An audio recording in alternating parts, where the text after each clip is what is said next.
Seri Pelangi di Langit Singosari. Bara di Atas Singgasana. Audiobook, novel silat. Cerita, Esa Mintarja. Bab 60.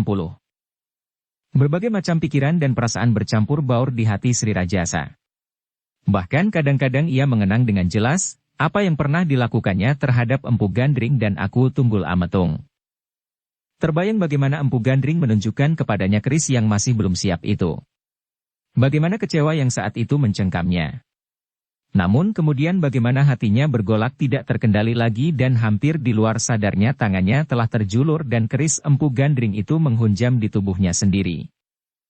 Terbayang bagaimana orang tua itu menahan rasa sakit dan berkata kepadanya, agar keris itu dihancurkan saja, karena keris itu untuk selanjutnya akan menelan korban demi korban. Tiba-tiba Sri Rajasa memejamkan matanya.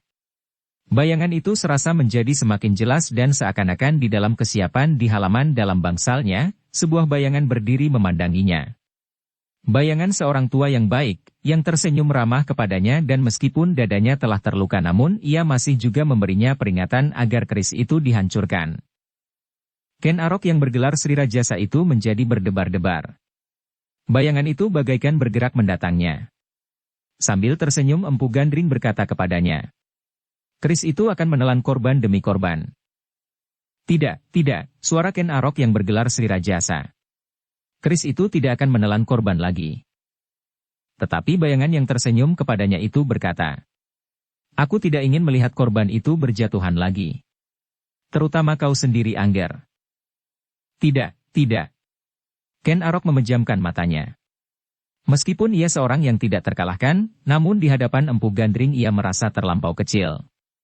Bukan karena Empu Gandring memiliki kemampuan melebihi dirinya, tetapi justru karena senyumnya yang sama sekali tidak membayangkan dendam itulah yang tidak dapat diatasinya. Namun ketika ia membuka matanya, bayangan itu telah tidak ada di hadapannya lagi.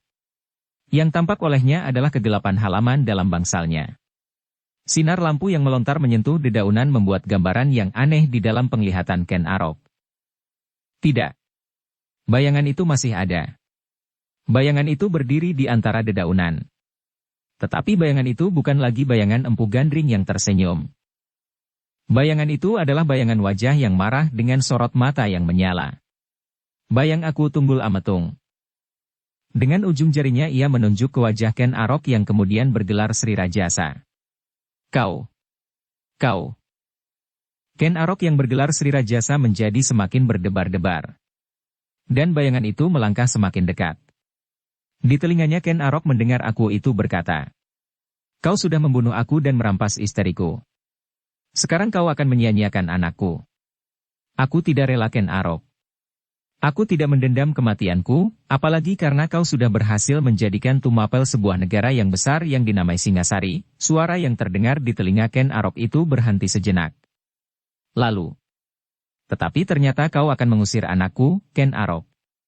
Kau akan mengusir Anusapati dari kedudukan yang memang menjadi haknya.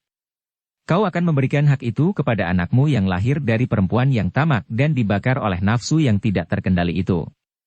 Aku tidak rela. Aku akan membunuhmu bukan karena dendam karena kematianku, tetapi semata-mata karena aku berusaha melindungi anakku. Ken Arok yang bergelar Sri Rajasa itu mematung di tempatnya. Wajah Aku Tunggul Ametung itu tampaknya bagaikan membara. Tetapi ketika Ken Arok menarik nafas dalam-dalam dan berusaha menggugah kesadarannya sepenuhnya, maka bayangan itu pun menjadi kabur dan perlahan-lahan hilang sama sekali. Yang tampak kemudian adalah cahaya lampu di dedaunan yang bergerak-gerak disentuh angin malam. Ken Arok menarik nafas dalam-dalam. Kini ialah yang sengaja membayangkan wajah Anusapati yang suram dan tunduk dalam-dalam. Alangkah jauh bedanya antara pancaran wajah Aku Tunggul Ametung dan puteranya Anusapati. Tetapi Ken Arok mengerutkan keningnya. Perbedaan itu bukan perbedaan yang mendalam. Perbedaan itu hanyalah perbedaan kecil karena pengaruh lingkungannya. Aku Tunggul Ametung adalah seorang aku yang berkuasa, ditakuti oleh bawahannya dan memiliki kemampuan yang mengagumkan, sedang Anusapati hidup dalam tekanan batin yang tiada taranya, sehingga karena itulah maka wajahnya seakan-akan selalu tampak muram. Namun dalam pada itu keduanya memiliki cahaya mata yang mendebarkan. Cahaya mata yang menatap jauh ke depan. Ken Arok yang bergelar Sri Rajasa itu menarik nafas dalam-dalam. Bayangan angan yang dilihatnya itu ternyata telah menggetarkan hatinya. Seakan-akan orang-orang yang telah dibunuhnya itu datang kepadanya untuk memberinya peringatan bahwa Singasari benar-benar akan dilanda oleh goncangan yang dahsyat. Namun dalam pada itu, selagi Ken Arok mulai mengenang kembali masa-masa lampau itu, tiba-tiba saja seseorang berdiri di hadapannya sambil bertolak pinggang. Berbeda dengan Empu Gandring yang berwajah tenang, dan berbeda pula dengan Aku Tunggul Ametung yang meskipun tidak mendendamnya tetapi ia tidak rela bahwa anaknya akan disia-siakan, maka yang dilihatnya kini adalah seorang yang memandangnya dengan penuh kebencian.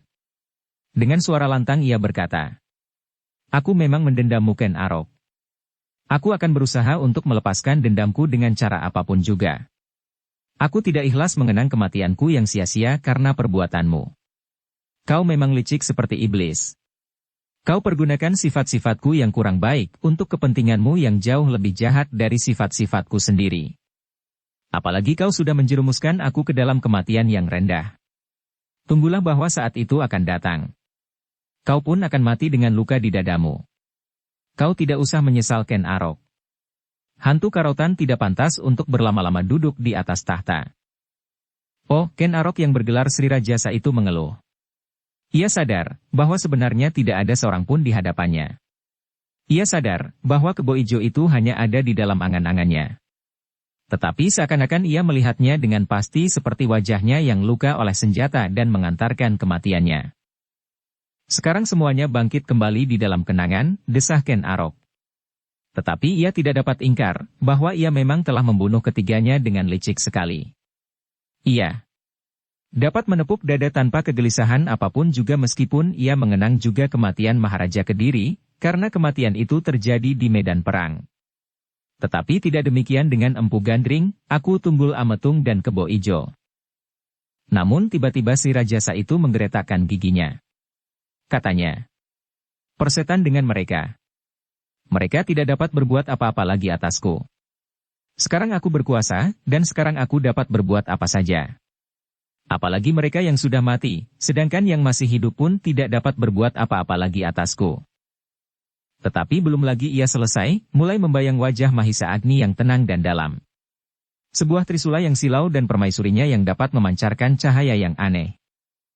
Gila, semuanya menjadi gila. Sri Rajasa menghentakkan dirinya. Kemudian sambil mengatupkan giginya rapat-rapat ia meninggalkan tempat itu dan masuk ke dalam biliknya. Dengan hati yang bergejolak, ia pun membanting dirinya di atas pembaringannya. Namun si Rajasa tidak segera dapat memejamkan matanya. Setiap kali hilir mudik berganti-ganti bayangan yang mengganggunya. Yang sudah mati maupun yang masih hidup kini. Dalam pada itu, selagi malam menjadi gelap, Sumekar segera melakukan pesan Mahisa Agni. Meskipun sambil bersembunyi, ia dapat mengawasi bangsal putra mahkota. Tetapi ketika ia teringat pesannya kepada prajurit yang ditemuinya sedang mengawasi Pangeran Pati itu, ia menjadi bimbang. Aku akan menunggu prajurit itu sejenak. Mudah-mudahan tidak terjadi sesuatu. Tetapi hatinya tetap risau, sedang para prajurit yang bertugas semuanya berkumpul di bagian depan bangsal. Tiba-tiba saja Sumekar mendapat akal. Dilontarkannya sebuah batu yang besar ke sisi bangsal itu sehingga mengejutkan para penjaga. Beberapa orang datang dengan tergesa-gesa, dan mereka menemukan sebongkah batu. Aneh, desis salah seorang dari mereka. Mudah-mudahan tidak terjadi sesuatu. Aneh. Batu sebesar ini, sahut yang lain. Mereka pun segera bersibak ketika Anusapati yang mendengar suara itu pula datang mendekat. Diamat-amatinya batu itu dengan saksama. Dan ia pun sependapat bahwa bukan kekuatan orang kebanyakan yang dapat melemparkan batu sebesar itu. Hatilah berjaga-jaga, pesan Anusapati kepada para prajurit. Jika ada sesuatu yang mencurigakan, berilah aku isyarat. Aku sendiri yang akan menyelesaikan jika kalian menemui kesulitan. Hamba tuanku, jawab pemimpin peronda itu. Ia percaya bahwa Anusapati akan mampu menyelesaikan jika benar-benar ada kekuatan yang melampaui kekuatan manusia kebanyakan datang ke bangsal itu. Karena itu, mereka hanya bertugas untuk mengawasinya dengan baik. Karena itulah maka para prajurit yang bertugas itu pun segera berpencar. Di setiap sudut terdapat dua orang dengan senjata telanjang berdiri dan berjalan hilir mudik. Sumekar menarik nafas dalam-dalam. Ia mengerti bahwa ada kekhawatiran untuk mencari siapakah yang melemparkan batu itu. Dan Anusapati tidak mau meninggalkan istri dan anaknya dalam keadaan itu. Sumekar menarik nafas dalam-dalam. Usahanya untuk memencar para prajurit itu telah berhasil. Dan ternyata bahwa Anusapati tidak memerintahkan seorang pun untuk mencarinya. Agaknya Anusapati berpendapat, tidak akan ada gunanya untuk mencari orang yang melemparkan batu itu. Jika orang itu masih belum pergi, maka orang itu tentu orang yang mapan untuk bertempur, sedangkan Anusapati sendiri tidak akan sampai hati meninggalkan bangsalnya, karena hal itu dapat sekedar merupakan pancingan saja agar ia meninggalkan istri dan anaknya.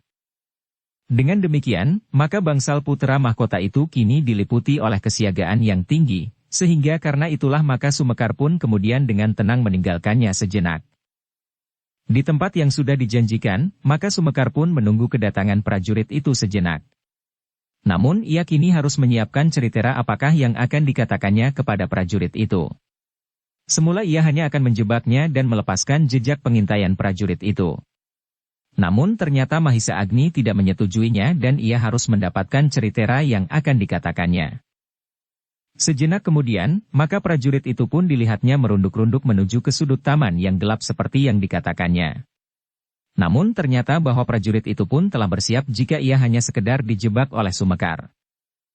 Sumekar menarik nafas dalam-dalam. Ternyata bahwa ia merasa aneh terhadap dirinya sendiri. Ketika ia memandang prajurit itu, rasa-rasanya ia menyadari betapa dirinya sekarang dicengkam oleh perasaannya saja. Jika Mahisa Agni tidak memperingatkannya, maka prajurit itu pun pasti akan segera menemui ajalnya. Pengaruh pertentangan antara Sri Rajasa dan Tohjaya di satu pihak dengan Pangeran Pati di lain pihak membuat aku kadang-kadang terbenam di dalamnya. Sebenarnya aku dapat berdiri di luar, tetapi karena Pangeran Pati itu seakan-akan sudah menjadi momonganku, maka rasa-rasanya akulah yang justru bertanggung jawab. Bagi Singasari, lebih baik akulah yang harus tenggelam daripada tuanku Anusapati apabila memang seharusnya demikian. Jika Kakang Mahisa Agni setuju, barangkali aku dapat segera melakukannya. Sumekar menarik nafas dalam-dalam. Ketika prajurit itu pun kemudian sampai di tempat yang dikatakannya, maka Sumekar pun segera berdesis. Prajurit itu terkejut. Namun Sumekar berkata, "Jangan terkejut. Aku menunggumu di sini." Prajurit itu memandang Sumekar yang duduk di dalam kegelapan, lalu katanya, "Apa yang kau kerjakan di situ?" "Menunggumu." "Bukankah aku berjanji menunggumu di sini?" Prajurit itu mengangguk-anggukan kepalanya. Lalu ia pun duduk di sebelah Sumekar sambil berkata, "Cepat katakan. Apakah yang kau ketahui tentang Pangeran Pati itu?" "Jangan tergesa-gesa, duduklah. Barangkali kau masih lelah bertugas sehari-harian. Jangan merajuk seperti anak-anak. Cepat katakan. Apakah kau masih akan bertugas lagi? Jangan banyak bicara. Aku tampar mulutmu. Cepat katakan apa yang kau ketahui. Jika aku katakan semuanya nanti kepada Tuanku Tohjaya, maka kita pasti akan mendapat hadiah." "Ah, kaulah yang akan mendapat hadiah. Bukan aku. Kita berdua. Dan kau benar-benar akan memberi aku hadiah itu?" "Tentu. Kau akan mendapat bagian. Tetapi cepat, sebelum aku kehabisan kesabaran." Sumekar mengerutkan keningnya. Katanya, "Baiklah." Prajurit itu menunggu, tetapi Sumekar tidak segera mengatakan sesuatu sehingga sekali lagi prajurit itu membentaknya meskipun tidak cukup keras. "Cepat. Jangan berbuat gila terhadapku. Apakah kau memerlukan uang untuk keteranganmu itu?" "Iya," sahut Sumekar. "Sekedarnya. Aku kemarin kalah bermain kemiri. Aku mempunyai hutang kepada kawan-kawanku juru taman juga. Gila, aku patahkan tulang rahangmu. Peduli dengan hutangmu. Cepat katakan." Prajurit itu pun segera meraih lengan Sumekar dan mengguncangnya. Dan Sumekar pun sama sekali tidak melawannya. Sambil mendorong Sumekar sehingga ia terjatuh, prajurit itu berkata, "Aku injak lehermu jika kau memperlambat keteranganmu. Biar saja aku tidak mendengar keterangan apapun, tetapi aku puas jika aku dapat membunuhmu." Tidak ada seorang pun yang akan mengetahui siapakah yang membunuhmu juru taman gila. Jangan terlampau kasar, sahut Sumekar. Aku menjadi takut dan semua ingatanku akan hilang. Cepat, cepat. Baiklah. Sumekar pun kemudian memperbaiki duduknya. Sejenak ia merenung. Namun sejenak kemudian ia berkata, Kisanak, jika kau ingin tahu dan barangkali dengan demikian kau dapat memberi petunjuk kepada Tuanku Tohjaya bahwa Tuanku Anusapati tidak berhak atas tahta, adalah bahwa Ibu Anusapati itu sebenarnya bukan seorang putri bangsawan. Ia adalah seorang gadis desa. Ia datang dari padukuhan Panawijen. Prajurit itu mengerutkan keningnya. Lalu, ya, terus? Itulah keteranganku. Kau dapat menceritakannya kepada Tuanku Tohjaya. Prajurit itu membelalakan matanya. Hanya itu? Sumekar memandang prajurit itu dengan heran. Selangkah ia bergeser surut dan berkata, Yaitu. Bukankah hal itu penting sekali bagi Tuanku Tohjaya? Gila, aku sobek mulutmu. Aku tidak perlu igauan semacam itu. Cepat katakan apa yang kau ketahui tentang Tuanku Anusapati? Itulah yang aku ketahui. Apakah hal itu bukan suatu keterangan yang penting? Kau gila. Setiap hidung di Singasari tahu bahwa Tuanku Permaisuri berasal dari Panawijen. Bahwa Tuan Putri Kendede seorang gadis padepokan. Itu bukan keterangan yang aneh lagi bagi Tuanku Tohjaya. Oh, Sumekar mengerutkan keningnya. Apakah Tuanku Tohjaya sudah mengetahuinya? Dan bagaimana dengan Tuanku Sri Rajasa? Semua orang sudah tahu bodoh. Semua orang? Akulah yang tidak tahu bahwa semua orang sudah mengetahuinya. Aku kira kabar ini merupakan kabar yang baik bagimu. Prajurit yang marah itu tiba-tiba mencengkam leher Sumekar sambil menggeram. Kau harus aku bunuh sekarang. Aku baru menyadari kebodohanku sekarang. Jika demikian kau siang tadi sekedar menghindarkan putra mahkota dari pengawasanku. Ternyata setelah aku mendengarkan bicaramu, putra mahkota tidak aku lihat lagi. Dan barangkali kau sengaja melenyapkan jejaknya di hadapan Tuanku Tohjaya dan Sri Rajasa. Prajurit itu berhenti sejenak. Lalu, jika demikian kau pasti seorang pengikut Pangeran Pati. Dada Sumekar menjadi berdebar-debar. Dan prajurit itu berkata seterusnya. Jangan ingkar. Dan sekarang kau mencoba mempermainkan aku ya?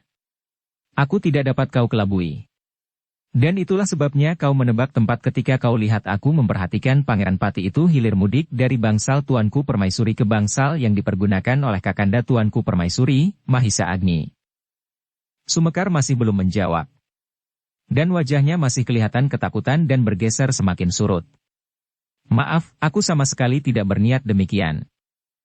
Bohong, tiba-tiba saja cengkaman tangan orang itu menjadi semakin kuat. Ayo katakan. Apakah kau pengikut putra mahkota? Siapa saja pengikut yang lain? Aku tidak tahu, aku tidak. Jangan berbohong.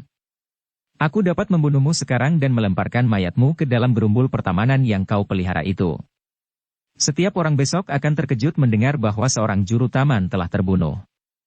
Tetapi mereka tidak tahu siapa yang telah membunuh. Kau akan membunuhku? Bertanya Sumekar. Ya. Apakah cukup alasan bagimu untuk membunuh seseorang? Bukankah aku hanya berbuat kesalahan kecil, karena aku tidak tahu bahwa seluruh rakyat Singasari sudah mengetahui bahwa Tuanku Permaisuri adalah seorang yang berasal dari Padesan.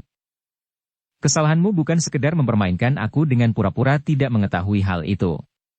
Tetapi bahwa kau sudah menggagalkan pengawasanku terhadap putra mahkota yang akan dapat aku pergunakan sebagai bahan laporanku kepada Tuanku Tohjaya.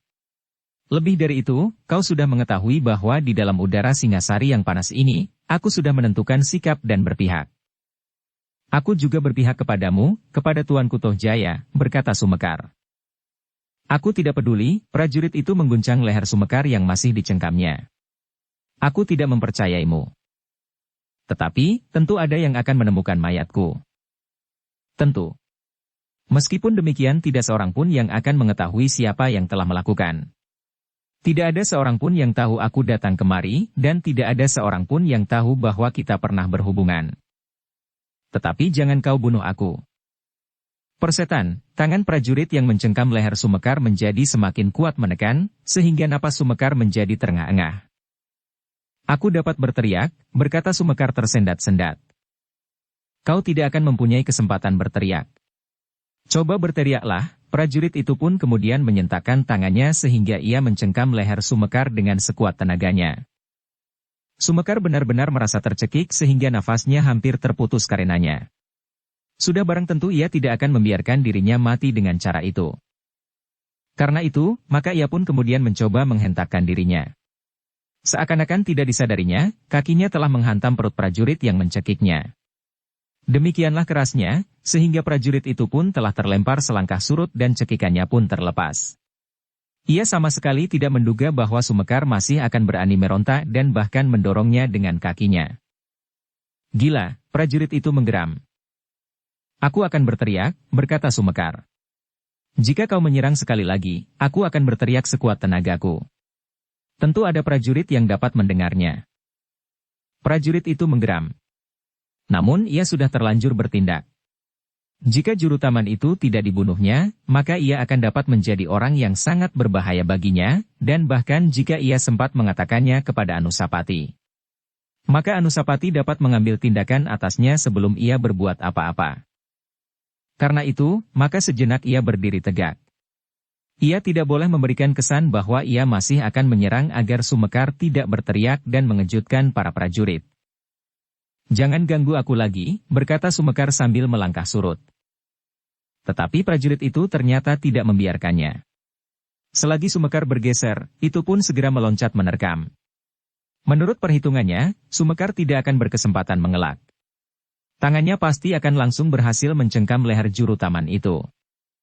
Namun dugaannya ternyata keliru. Prajurit itu sama sekali tidak menyentuh tubuh juru taman itu. Di luar dugaannya, maka juru taman itu mengelak ke samping, sehingga justru karena itu, maka prajurit itu pun jatuh tertelungkup di atas tanah yang mulai basah oleh embun. Dengan cepatnya prajurit itu meloncat berdiri. Matanya menjadi semakin merah dan nafasnya tiba-tiba terengah-engah oleh kemarahan yang menyesak dadanya. Kau gila. Kau masih juga sekarat sebelum kau mati.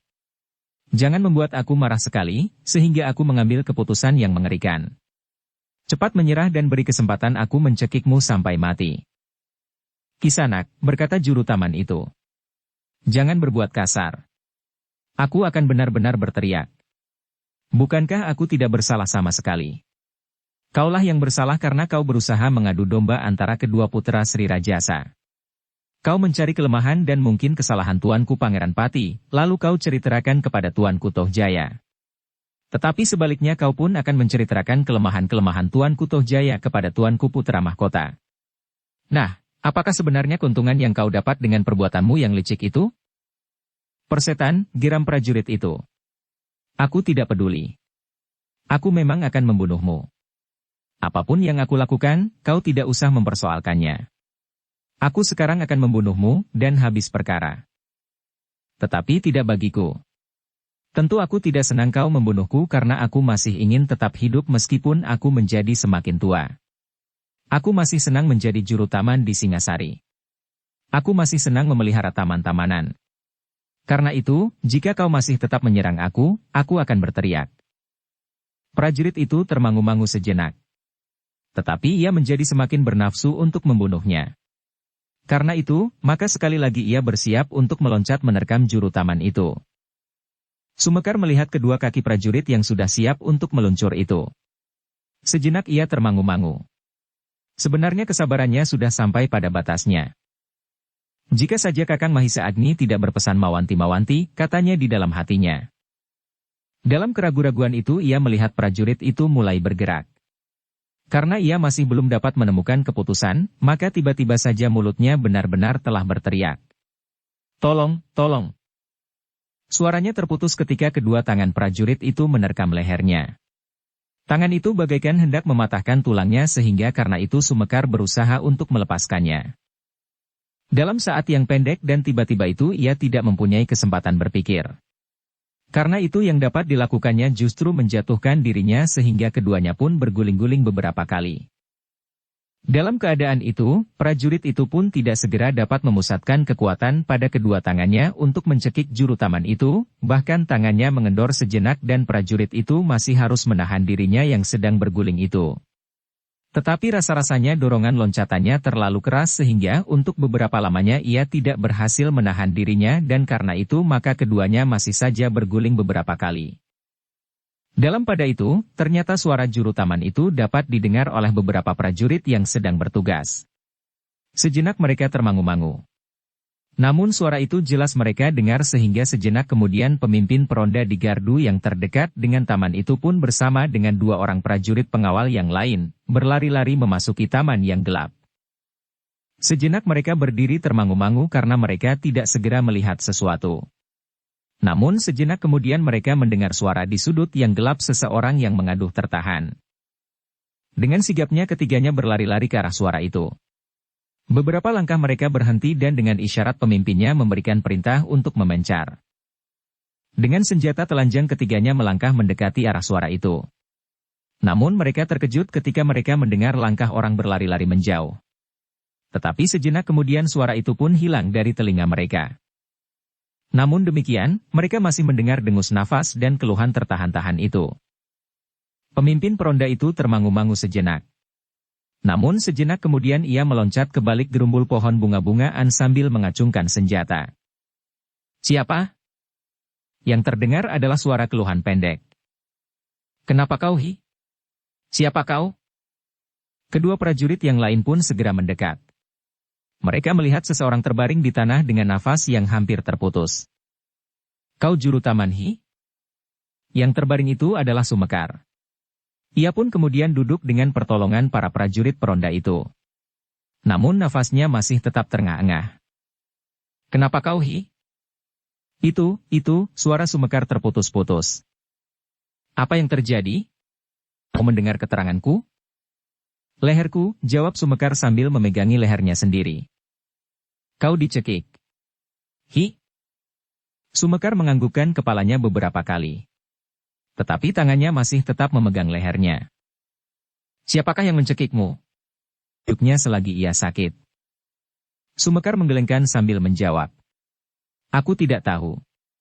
Seseorang tiba-tiba saja mencekik leherku sehingga aku hampir mati. Aku hanya mendapat kesempatan berteriak sekali. Ya, kami mendengar. Dan kami mendengar langkah orang berlari. Untunglah bahwa kau masih hidup. Hampir saja aku mati, berkata Sumekar. Marilah, berkata pemimpin prajurit pengawal yang sedang meronda itu. Tetapi kenapa kau berada di sini malam-malam begini? Aku sedang mencoba menanam sebatang manggis putih. Setiap saat aku menitikan air pada batang yang sedang mulai tumbuh itu. Adalah jarang sekali terdapat sebatang pohon manggis putih di Singasari. Aku mendapat benihnya dari seorang kawanku di Batil. Kau tanam di taman ini? Ya. Aku tanam di taman ini. Lalu, kenapa kau dicekik orang? Orang itu telah mencuri batang manggis putih itu. Aku mencoba mempertahankannya. Tetapi aku dicekiknya sampai hampir saja aku mati. Prajurit itu mengerutkan keningnya. Kemudian katanya, apakah tuah pohon manggis putih sehingga seseorang telah mencurinya? Ketentraman dan derajat. Kawanku di Batil menemukan benihnya di hutan belantara. Ia mendapatkan beberapa batang di tengah hutan, dan sebuah manggis putih yang masak. Diambilnya buah masak itu, bijinya pun ditanamnya di rumah. Ternyata hanya 2 batang pohon manggis putih yang dapat tumbuh. Satu ditanamnya sendiri dan yang satu lagi dibawanya kemari. Pemimpin pengawal itu mengangguk-anggukkan kepalanya. Lalu katanya seakan-akan kepada diri sendiri. Ketentraman dan derajat. Lalu tiba-tiba. Tetapi siapakah orang itu? Dari mana ia tahu bahwa kau mempunyai sebatang pohon manggis putih? Aku tidak tahu. Dan aku belum pernah melihat orang itu. Prajurit itu berpikir sejenak. Kemudian katanya kepada prajurit yang lain. Kita cari di halaman istana ini. Jika ada orang yang tidak dikenal atau siapapun yang membawa sebatang pohon manggis, orang itu harus ditangkap. Apakah aku harus pergi ke gardu induk? Ya. Prajurit itu pun segera meninggalkan taman dan pergi ke gardu induk untuk melaporkan peristiwa yang terjadi di dalam taman dan seperti yang dikatakan oleh pemimpinnya, sebaiknya dicari di seluruh taman dan halaman, seseorang yang telah mencuri batang manggis putih itu. Dalam pada itu, maka pemimpin peronda itu pun memapah Sumekar dibawa ke gardunya. Tetapi Sumekar minta agar ia dibawa saja ke pondoknya. Aku akan mencoba untuk beristirahat sebaik-baiknya. Jika pernafasanku berjalan baik, aku kira aku sudah tidak apa-apa lagi. Apakah orang itu tidak mengancammu lagi? Aku kira ia tidak akan berani datang lagi, apalagi karena orang itu mengetahui bahwa suaraku telah didengar oleh para prajurit. Pemimpin peronda itu berpikir sejenak. Lalu, baiklah, aku bawa saja kau ke gubukmu. Sejenak kemudian maka Sumekar pun telah berbaring di dalam biliknya, setelah ia menyelarak pintu. Apakah kau dapat berjalan ke pembaringanmu? Bertanya prajurit-prajurit itu dari luar pintu. Ya, aku sudah berbaring sekarang. Baiklah. Hati-hatilah. Sepeninggal prajurit itu, Sumekar pun segera duduk di bibir pembaringannya sambil menarik nafas dalam-dalam. Ternyata nafasnya benar-benar menjadi sesak. Bukan karena cekikan prajurit yang akan membunuhnya, tetapi justru karena ia harus menahan nafas beberapa saat dan berpura-pura kesakitan. Kenapa aku tidak membunuhnya saja? Tiba-tiba ia menggeram. Tetapi kemudian terngiang di telinganya suara Mahisa Agni yang melarangnya melakukan pembunuhan-pembunuhan serupa itu apapun alasannya. Sumekar menarik nafas dalam-dalam. Hampir saja ia kehilangan pengendalian diri. Prajurit itu hampir saja memaksanya untuk melawan dan membunuhnya sama sekali. Untunglah bahwa ia masih sempat mengendalikan dirinya. Meskipun demikian lehernya terasa juga agak sakit oleh cengkaman prajurit yang mencekiknya itu. Dalam pada itu, prajurit pengawal yang meronda dan menjumpai seorang juru taman yang hampir mati di kebun itu pun telah melaporkannya ke gardu induk. Karena itulah maka beberapa prajurit pun segera berpencaran mencari orang yang telah berusaha membunuh juru taman itu. Tetapi mereka tidak menemukan seseorang di dalam halaman istana Singasari itu. Mereka tidak menemukan orang lain kecuali para prajurit yang sedang bertugas. Dan sudah barang tentu bukan salah seorang dari para prajurit itulah yang telah melakukannya. Jika yang melakukannya salah seorang dari mereka maka juru taman itu akan dapat mengenalnya. Setidak-tidaknya dari pakaian dan kelengkapannya. Tetapi juru taman itu mengatakan bahwa yang melakukannya itu bukan seorang prajurit Singasari. Sementara itu, prajurit yang telah berusaha membunuh juru taman itu menjadi berdebar-debar. Kegelisahan yang sangat mencengkam hatinya. Tentu juru taman itu dapat mengenalnya dan apabila ia dibawa oleh para peronda untuk menemukan orang yang telah berusaha membunuhnya, maka ia akan dapat mengenalnya. Tetapi ia tidak dapat berbuat lain daripada menunggu.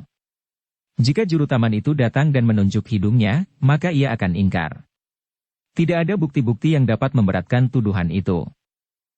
Namun ternyata bahwa juru taman itu tidak ikut dengan para peronda yang sedang mencarinya. Juru taman itu tidak datang menunjuk hidungnya dengan tuduhan itu. Dengan demikian maka para prajurit itu pun tidak menemukan seorang pun yang pantas mereka curigai melakukan percobaan pembunuhan itu. Beberapa hal serupa ini terjadi, desis seorang prajurit. Setiap kali terjadi sesuatu, maka setiap kali kita tidak dapat menemukan seorang pun yang dapat dituduh melakukannya. Apalagi benar-benar berhasil menangkap mereka selagi mereka sedang berbuat. Kawannya menganggukkan kepalanya. Katanya, suatu pertanda buruk. Sejak di halaman ini muncul bayangan yang berkerudung hitam dan bahkan yang telah dikejar sendiri oleh Sri Rajasa. Kemudian berturut-turut peristiwa yang aneh, dan yang terakhir adalah bau yang menusuk hidung itu, rasa-rasanya Singasari telah diraba oleh suatu peristiwa yang menggetarkan isi dada. Kawannya menarik nafas dalam-dalam. Hampir setiap orang di dalam istana Singasari sebenarnya telah merasakan nafas yang agaknya semakin menyesakkan isi istana. Tetapi mereka tidak mengerti dan sama sekali tidak mempunyai gambaran apakan yang sebenarnya akan terjadi. Kita tidak usah melaporkan hal ini kepada Panglima Pasukan Pengawal, berkata perwira yang malam itu bertugas memimpin penjagaan di seluruh istana dan lingkungannya. Hal ini hanya akan menambah persoalan yang semakin bertumpuk di istana ini. Bagaikan rasa-rasanya langit menjadi semakin buram. Setiap saat hujan dapat turun dengan lebatnya. Bahkan dengan petir dan guruh. Para prajurit yang ada di sekitarnya mengangguk-anggukan kepalanya. Mereka mengerti bahwa laporan yang disampaikan tentang hal itu hanya akan menambah kemarahan Panglima yang sudah menjadi semakin pening memikirkan keamanan di dalam lingkungan istana yang menjadi semakin memburuk. Demikianlah, malam itu Sumekar benar-benar telah menghindari suatu pembunuhan. Bahkan justru dirinya sendirilah yang telah dibiarkannya menjadi sasaran kemarahan prajurit itu, sehingga mencengkam lehernya dan mencekiknya. Jika juru taman itu bukan Sumekar maka di taman itu tentu sudah terjadi pembunuhan. Tetapi juru tamannya lah yang mati terbunuh oleh prajurit itu, bukan sebaliknya. Di pagi-pagi benar, Mahisa Agni telah bangun dan membersihkan dirinya. Tanpa menimbulkan kecurigaan ia berjalan-jalan di taman di halaman istana itu. Dilihatnya beberapa orang juru taman sudah mulai melakukan tugas mereka dan terpencar di halaman yang luas. Seorang berjalan hilir mudik membawa air untuk menyiram tanaman. Yang lain menyapu halaman dan membersihkan tanaman di sekitar bangsal-bangsal. Yang lain membersihkan daun-daun kuning yang gugur di bawah pohon-pohon besar dan pohon bunga-bungaan. Sumekar pun telah sibuk pula di antara mereka. Dengan tekun dan sungguh-sungguh ia menyiangi pohon-pohon bunga yang sedang tumbuh. Perlahan-lahan Mahisa Agni yang berjalan-jalan menghirup udara di pagi yang cerah itu mendekatinya. Lalu berdiri di sampingnya sambil bertanya. Apakah yang terjadi? Sumekar pun menceritakannya apa yang telah terjadi semalam di taman itu. Mahisa Agni tersenyum. Katanya. Aku juga mendengar derap kaki para prajurit. Tetapi aku tetap diam di pembaringanku. Agaknya mereka sedang mencari prajurit yang siap membunuhmu. Ya, demikianlah agaknya. Mahisa Agni masih tersenyum. Ia dapat membayangkan bagaimana Sumekar harus menahan diri. Jika ia tidak berhasil mengendalikan dirinya, maka ia tidak akan menemui kesulitan apapun untuk membunuh prajurit itu. Kau telah berhasil Adi Sumekar, berkata Mahisa Agni kemudian. Jika kau tidak berhasil, maka suasana pagi ini di Istana Singasari akan menjadi sangat keruh. Prajurit Singasari akan berlari-larian dari sebuah gardu ke gardu yang lain, mengabarkan bahwa seorang prajurit telah terbunuh di taman. Tetapi karena kau berhasil mempertahankan kesabaranmu, maka pagi ini kita tidak melihat keributan apapun. Mungkin beberapa orang prajurit pengawal sedang membicarakan peristiwa yang mereka lihat semalam tentang dirimu, tetapi pembicaraan itu akan segera berakhir. Tetapi jika sesosok mayat prajurit pengawal terbujur mati, persoalannya pasti akan menjadi berkepanjangan. Bagaimanapun juga prajurit pengawal di Istana Singasari memiliki kesetiakawanan yang mendalam. Sumekar mengangguk-anggukan kepalanya. Karena mereka tidak menemukan pembunuhnya, maka setiap orang di istana ini akan dicurigai. Bahkan mungkin mereka akan mencurigai aku, mencurigai putra mahkota dan beberapa orang lain.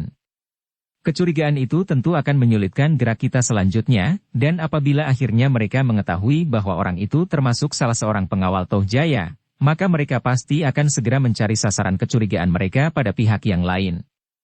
Hal itu akan dapat menimbulkan kesan yang kurang dan tidak menguntungkan bagi Pangeran Pati. Sumekar mengangguk-anggukan kepalanya. Dan ia pun merasa beruntung juga bahwa ia tidak membiarkan luapan perasaannya lah yang berbicara. Lebih dari itu Sumekar, berkata Mahisa Agni, pagi ini Anusapati akan menghadap Ibunda Permaisuri untuk membicarakan sesuatu yang penting sebagai kelanjutan pembicaraannya kemarin. Jika suasana pagi ini suram, maka pembicaraan itu tidak akan membawa hasil seperti yang diharapkan oleh anak itu. Aku mengerti Kakang.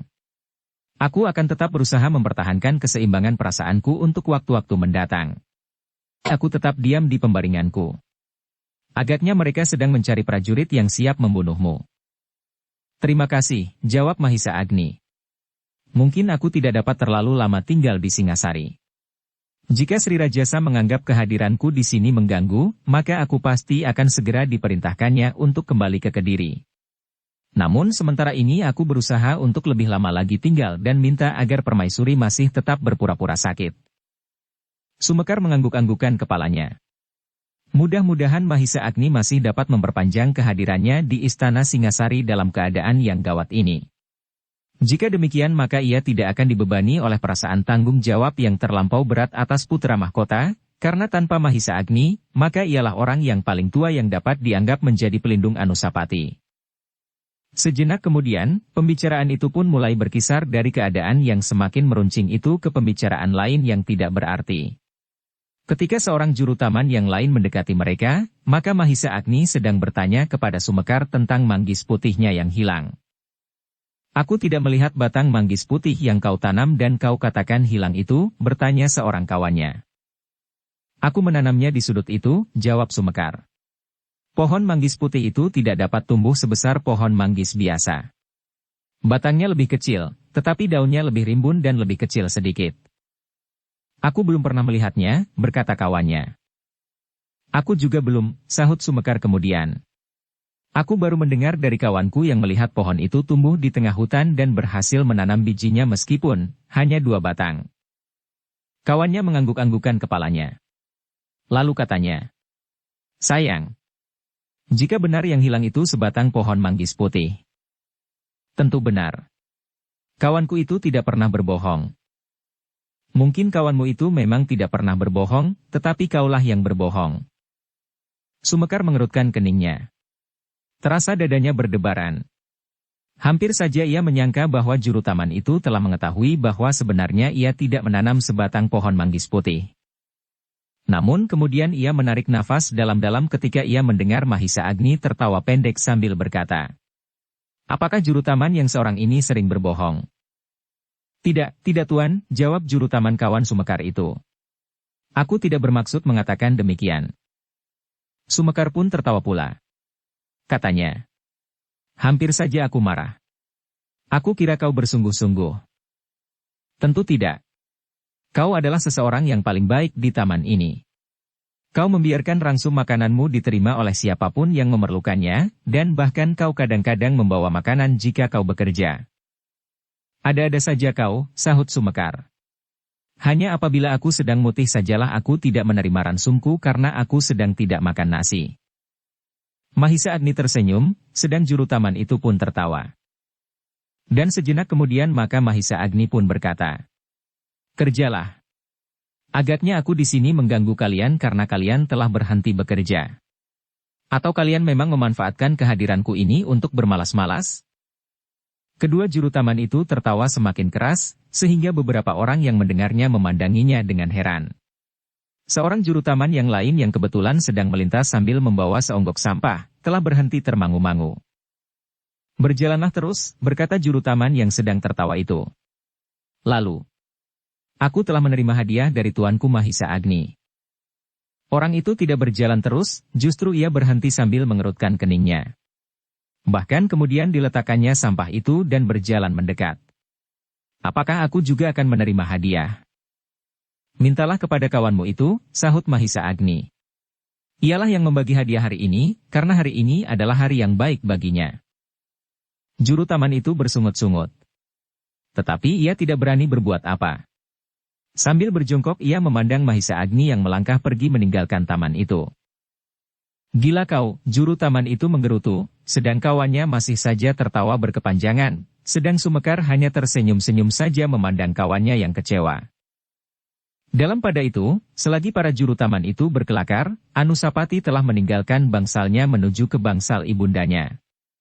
Meskipun kadang-kadang ia menjadi ragu-ragu tetapi akhirnya ia menetapkan bahwa ia harus melangkah terus menjumpai Ibunda Permaisuri. Mudah-mudahan Ibunda tidak salah sangka, berkata Anusapati. Kedatangannya ternyata telah mengejutkan Tuan Putri.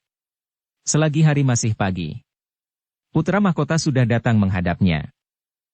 Ampun Ibunda, berkata Anusapati. Hamba datang terlampau pagi. Ken Dedes menganggukkan kepalanya. Lalu katanya, Anusapati, aku menjadi berdebar-debar. Dalam keadaan ini kau tentu mempunyai kepentingan yang mendesak. Tetapi Anusapati menggelengkan kepalanya. Jawabnya, tidak Ibunda, sebenarnya hamba tidak mempunyai kepentingan yang memaksa hamba untuk datang terlampau pagi. Tetapi, agaknya karena hamba tidak mempunyai tugas hari ini, maka daripada hamba tidak berbuat sesuatu di bangsal hamba, maka hamba telah berjalan tanpa tujuan di halaman. Tetapi akhirnya hamba telah memasuki bangsal Ibunda. Ken Dedes mengangguk-anggukan kepalanya. Tetapi sebagai seorang ibu, Ken Dedes seakan-akan dapat membaca perasaan putranya, sehingga karena itu maka dengan lembut ia berkata, Anusapati, kemarilah. Adik-adikmu tidak ada di bangsal ini. Karena itu, jika kau memang mempunyai kepentingan, katakanlah. Aku masih tetap ibumu. Anusapati mengangkat wajahnya sejenak, namun kemudian kepalanya itu pun ditundukkannya. Kemarilah, mendekatlah. Anusapati bergeser maju. Tetapi ia masih belum mengatakan sesuatu. Sikap ibunya yang lembut justru membuatnya menjadi ragu-ragu. Anusapati, berkata Ken Dedes. Jangan menyimpan sesuatu lagi di dalam hatimu. Jika kau ingin mengatakan sesuatu itu, katakanlah. Kau sudah tahu siapakah sebenarnya dirimu dan kau pun bukan lagi anak-anak yang belum pandai membuat pertimbangan angan. Anusapati masih dicengkam oleh kebimbangan. Katakanlah. Jika kau tidak mengatakan sesuatu, hatiku akan menjadi risau, karena aku tahu bahwa kau masih menyimpan sesuatu yang tidak kau ucapkan. Anusapati menarik nafas dalam-dalam. Lalu katanya, baiklah ibunda. Jika ibunda dapat membaca hati hamba, maka sebenarnya lah masih ada sesuatu yang menyangkut di dalam dada ini. Tetapi sebelumnya hamba minta maaf yang sebesar-besarnya, apabila hamba akan menyinggung perasaan ibunda. Ibunya tersenyum betapa pahitnya. Katanya, katakanlah Anusapati. Hatiku telah menjadi kebal. Maksudku, aku sudah terlampau sering berjuang melawan perasaanku. Kini lebih baik kau berterus terang. Ibunda, berkata Anusapati. Bukankah menuruti ibunda, ayahanda telah mati terbunuh oleh si Rajasa? Ibunya mengerutkan keningnya. Namun ia pun menganggukkan kepalanya. Ibunda, sambung putra mahkota. Bukankah ayahanda terbunuh oleh sebilah keris? Wajah Ken Dedes menegang sejenak. Tetapi sekali lagi ia menganggukkan kepalanya. Dan bukankah keris itu kini masih tetap di dalam simpanan? Ya anakku, sahut Ken Dedes. Ayahandamu Sri Rajasa telah menyimpan keris itu. Sejenak Anusapati terdiam. Dipandanginya wajah ibundanya dengan sorot mata yang mengandung beribu macam pertanyaan. Tetapi bagi Ken Dedes meskipun Anusapati tidak mengucapkan sepatah kata pun, namun tatapan mata Anusapati itu rasa-rasanya bagaikan sikap yang langsung tidak mempercayainya, sehingga permaisuri itu berkata, Anusapati, apakah kau tidak percaya kepadaku? Tidak, ibunda. Tentu aku percaya kepada ibunda. Apalagi sekarang. Ibunda sudah mengatakan tentang hamba berterus terang. Jika ibunda ingin mengatakan yang tidak benar kepada hamba, maka tentu ibunda tidak akan mengatakan kepada diri hamba, dan tentang ayahanda yang sebenarnya.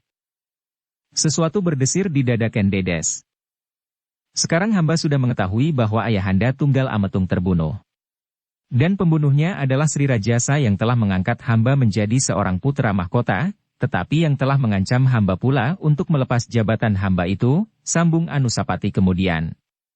Dan lebih dari itu hamba mengetahui bahwa keris yang telah mengambil jiwa ayahanda yang sebenarnya, yaitu aku Tunggul Ametung ada pada Sri Rajasa Batara Sang Amurwa Bumi. Ken Dedes tidak segera menyahut. Ibunda, berkata Anusapati lebih lanjut. Menurut pendengaran hamba, Sri Rajasa memang seseorang yang luar biasa sejak mudanya. Meskipun ayahanda aku Tunggul Ametung pun seseorang yang memiliki kelebihan, tetapi suatu kenyataan, bahwa ayahanda aku Tunggul Ametung telah terbunuh oleh Sri Rajasa, sehingga dengan demikian dapat ditarik kesimpulan, bahwa Sri Rajasa memang orang Inui. Ken Dedes menundukkan kepalanya. Jika demikian ibunda, berkata Anusapati. Maka nasib hamba pun sudah dapat dibayangkan. Dengan keris itu ayahanda Sri Rajasa yang sakti dapat berbuat apa saja yang diingininya. Itulah sebabnya maka hamba datang kepada ibunda. Jika keris itu ada pada ibunda, karena keris itu diketemukan pada tubuh ayahanda aku Tunggul Ametung, yang saat itu adalah suami ibunda, maka hamba ingin agar keris itu diberikan kepada hamba, semata-mata untuk keselamatan hamba. Daripada hambalah yang bersembunyi, maka lebih baik hamba menyembunyikan saja keris itu. Tetapi sambil menundukkan kepalanya dalam-dalam Ken Dedes menggelengkan kepalanya. Katanya, sayang Anusapati. Keris itu tidak ada padaku. Anusapati mengangguk-anggukan kepalanya. Kemudian dengan suara yang dalam ia berkata, baiklah ibunda. Jika demikian, maka hamba pun akan pasrah. Meskipun barangkali hamba masih akan berusaha menyembunyikan diri, terutama pada malam hari, namun barangkali usaha itu tidak akan banyak bermanfaat. Maksudmu, bertanya Kendedes. Ibunda, berkata Anusapati kemudian. Selagi Pamanda Mahisa Agni ada di Singasari, biarlah hamba akan mohon diri kepada Pamanda. Apa maksudmu Anusapati? Apa? Ampun Ibunda. Sebenarnya bukan maksud hamba. Tetapi seakan-akan hamba melihat sesuatu yang tidak akan dapat hamba hindari. Seolah-olah hamba berjalan di sepanjang jalan yang amat panjang dan sempit. Jalan lurus tanpa jalan simpang sama sekali. Di depan dan di belakang hamba adalah api yang semakin lama menjadi semakin besar menjalar di sepanjang jalan, sedang di sebelah menyebelah jalan adalah jurang yang sangat dalam. Anusapati berhenti sejenak, lalu. Oh, itulah mimpi hamba Ibunda. Dan mimpi itu berkata kepada hamba, bahwa hamba harus mohon diri kepada Pamanda Mahisa Agni yang sudah memimpin hamba dan mengasuh hamba dengan diam-diam sehingga hamba berhasil menamakan diri hamba sebagai Kesatria Putih. Tetapi betapa dikagumi dan dipuji oleh rakyat Singasari, namun Kesatria Putih tidak akan dapat melepaskan diri dari tangan Sri Rajasa yang masih menyimpan keris sakti buatan Empu Gandring. Keris yang bertangkai kayu cangkring dan mempunyai kemampuan yang tidak terkirakan, sehingga baik Tunggul Ametung maupun siapa saja, tidak akan dapat bertahan sampai fajar, jika di malam hari ia tergores oleh ujung keris itu meskipun lukanya hanya seujung rambut. Anusapati, anakku, suara Kendedes menjadi serak. Hamba akan mohon diri Ibunda. Hamba pun akan mohon diri kepada Pamanda, kepada siapapun yang hamba kenal dengan baik. Kepada istri hamba dan terlebih-lebih lagi kepada anak hamba yang sedang tumbuh. Hamba tahu pasti, bahwa pada suatu saat, keris itu pun akan menggores tubuh hamba meskipun hanya seujung rambut. Tanda-tanda itu sudah hamba lihat. Bau wangi yang tidak terkirakan di sekitar bangsal hamba. Kemudian batu yang besar terjatuh tanpa sangkan. Keributan di taman dan berbagai tanda-tanda yang lain. Yang terakhir mimpi hamba yang buruk dan keris yang tidak ada pada Ibunda itu. Anusapati berhenti sejenak. Lalu. Sudahlah Ibunda, hamba mohon diri. Hamba mohon agar segala kesalahan hamba dimaafkan. Dan hamba titipkan anak istri hamba kepada Ibunda. Anusapati. Anusapati.